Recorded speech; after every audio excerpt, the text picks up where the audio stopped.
and emotional processing begins to dim its connectivity. The brain shifts from introspection to survival mode. It stops encouraging curiosity about inner experiences and instead focuses on efficiency. This is why people who feel like strangers to themselves often describe living on the surface of life, functioning well, completing tasks, meeting expectations, but feeling oddly detached from their deeper emotional truth. Their brain has been practicing disconnection for so long that reconnection feels unfamiliar. Emotional blunting also plays a role. When the nervous system is consistently overwhelmed, it attempts to stabilize itself by reducing emotional intensity across the board. But it cannot selectively numb pain without also numbing joy, passion, desire, and self-recognition. This is why individuals experiencing self-alienation often report a muted sense of pleasure, a lack of excitement, or a fading connection to personal identity. The psychological term for this is affective flattening, when emotions do not disappear, but their colors fade. Childhood environments shape these patterns as well. When children grow up in unpredictable or emotionally invalidating households, their nervous systems learn early that expression is unsafe. Over time, they internalize the belief that their emotions are too much, too dangerous, or too inconvenient. Their brains adapt by limiting self-awareness, creating a buffer between the child and their inner world.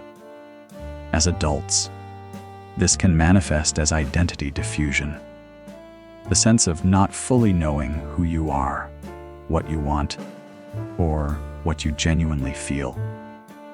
Identity diffusion is not indecision.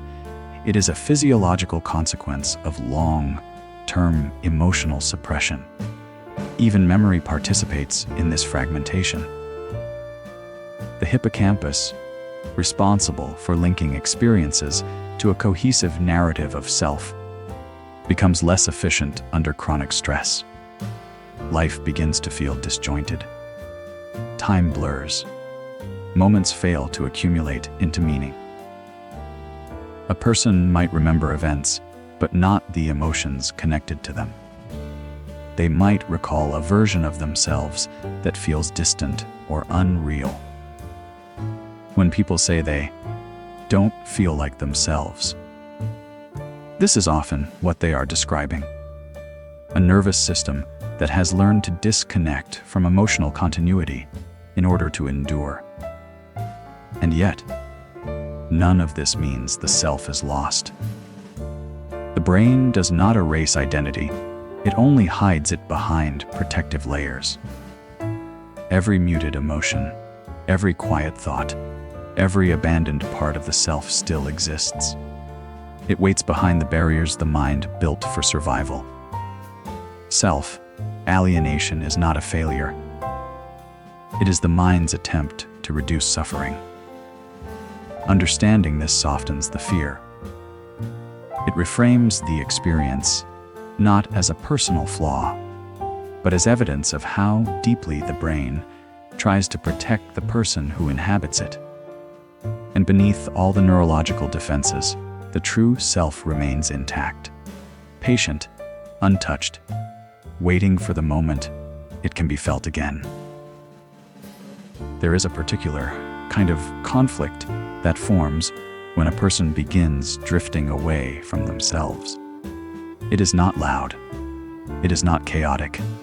It is a quiet internal tension, a silent pushing and pulling between two truths: the desire to feel whole again, and the fear of what might surface if they truly look inward. This conflict does not announce itself. It settles slowly, taking shape in half-formed thoughts, in restless nights, in the subtle feeling that something inside is trying to speak while another part tries just as hard to stay silent. It is the emotional equivalent of standing in a doorway. One foot in honesty, the other in avoidance. On one side lives the longing for connection, the yearning to understand your own emotions, to recognize yourself again, to reclaim the softness and clarity that once felt natural. On the other side lies the fear that closeness will expose old wounds, forgotten memories, or versions of yourself you worked hard to bury. This conflict becomes a constant companion. A person might feel moments of sudden self-awareness, fleeting glimpses of their true emotions rising to the surface, only to quickly retreat, overwhelmed by the vulnerability of being honest with themselves. The mind becomes a battleground of gentle contradictions. You feel distant, yet you fear closeness. You crave understanding, yet avoid reflection. You want to be known, yet struggle to face your own inner truth. And this resistance is not irrational. For many, looking inward means confronting the weight of long, suppressed feelings, grief that was never acknowledged, anger that was never expressed, loneliness that was never admitted. The mind learns to fear its own depth because depth once felt dangerous. For others, the conflict comes from identity itself. When you have spent years shaping your personality around expectations, being the calm one, the strong one, the reliable one, the idea of peeling back those layers feels like losing stability. There is fear in discovering who you are without your roles, without the persona you've practiced, without the emotional armor that has protected you for so long. And yet, even while the fear persists, something within you keeps reaching forward. A quiet part of yourself longs to be felt. A small emotional pulse tries to rise beneath the numbness. This is the internal conflict at its rawest. The self trying to return while the mind tries to maintain the distance that once felt necessary for survival. The tension grows in subtle ways. You might feel a sudden heaviness in moments of stillness.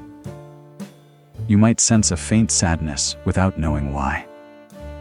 You might feel irritated, restless, or disconnected. Not because anything external is wrong, but because something internal is asking for recognition. The more the self tries to emerge, the more resistance activates. This is why self-alienation often feels exhausting. You are constantly negotiating between the part of you that wants to feel and the part that wants to stay numb. Between the urge to remember and the instinct to forget. Between the pull toward authenticity and the safety of distance. The conflict becomes a quiet grief, a mourning for the version of yourself you can sense but cannot fully access. And yet, it is also a sign of life, a sign that the self has not disappeared. If there were no desire to reconnect, there would be no conflict. The tension itself is proof that something inside you is still reaching, still trying to be heard, still trying to return. The conflict does not resolve quickly. It unfolds in waves, moments of clarity, followed by moments of withdrawal. But with every shift, the distance inside becomes more visible. And what becomes visible eventually asks to be understood. This chapter of inner resistance is not a barrier. It is an invitation. A sign that the self and the mind are trying to meet again, cautiously, slowly.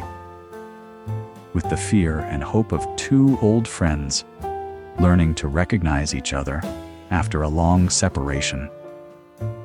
The turning point in a person's inner life rarely arrives with dramatic clarity. It does not come as a revelation or a sudden breakthrough. Instead, it appears softly, almost shyly, slipping into ordinary moments where the mind is quiet enough for truth to be heard. It might happen during a long exhale, or in the heaviness that follows an unexpected memory. It might come while watching a familiar landscape and realizing it no longer stirs anything, or while hearing your own voice and sensing the distance it carries. This turning point does not announce itself as healing. It feels much smaller, a faint awareness that something inside can no longer remain silent. At first, it shows up as discomfort, a subtle, persistent unease that spreads across your emotional landscape. The numbness that once protected you begins to feel suffocating. The distance that once kept you safe begins to feel like loneliness.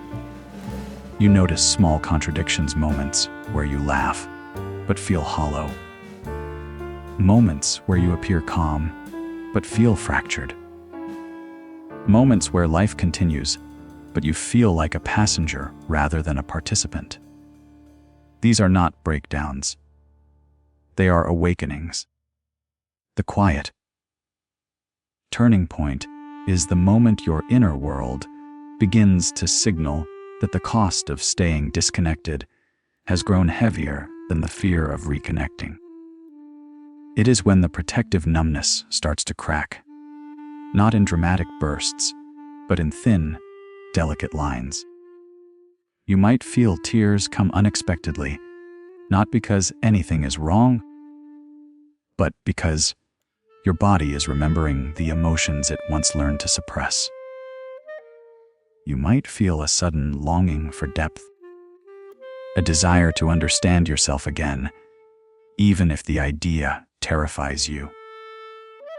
You might notice that your thoughts feel slightly more honest, slightly less censored, as if the mind is loosening its grip on the defenses it built long ago.